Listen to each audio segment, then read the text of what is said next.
Welcome back, ladies and gentlemen. We're going to talk about order of operations today. We're getting near the end of the rationals unit.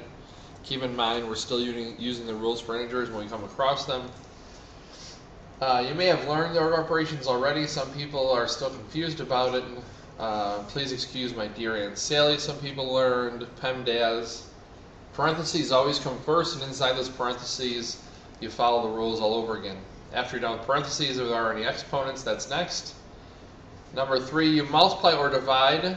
So multiplication is not always first. If division is first in the problem from left to right, like you're reading a book, then you do division first. So multiply or divide left to right, whatever comes first. And then you add or subtract, whatever comes first, left to right. So for question number 1, there's parentheses there, and inside the parentheses, we do that work first. 4 plus negative 10. So 18 stays, 4 plus negative 10 is negative 6, and then I do 18 divided by negative 6, which is negative 3.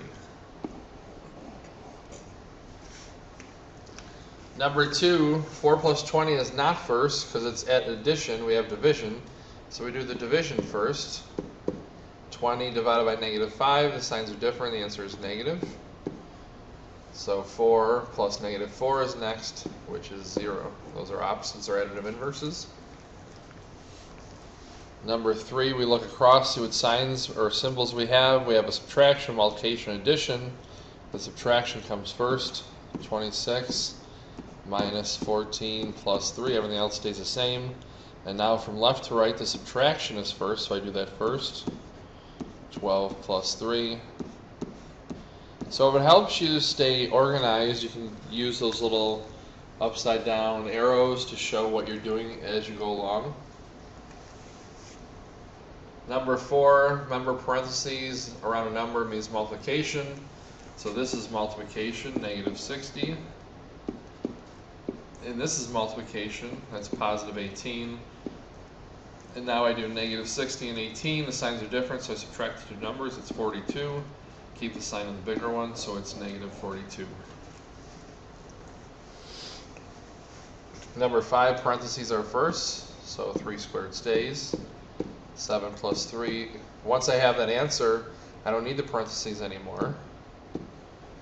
And I'm going to change that multiplication sign to a dot instead. Exponents are next, so 3 squared is 9. Plus 10 times 8 divided by 5.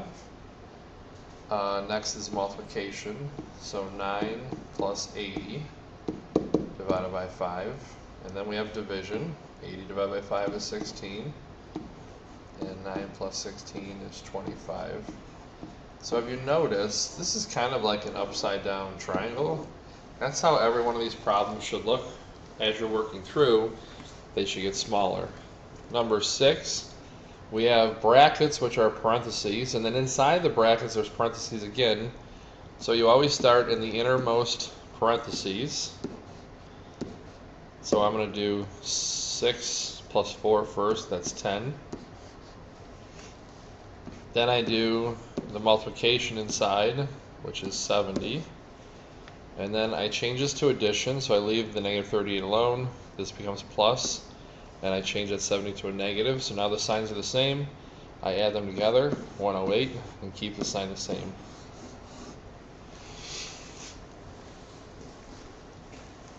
Number 7, we do the parentheses first, and inside there's exponents, so 6 times 2 to the third, that's 2, times 2 times 2 is 8, minus 2 squared, that's 2 times 2 is 4. I still do the parentheses because I didn't get rid of them yet.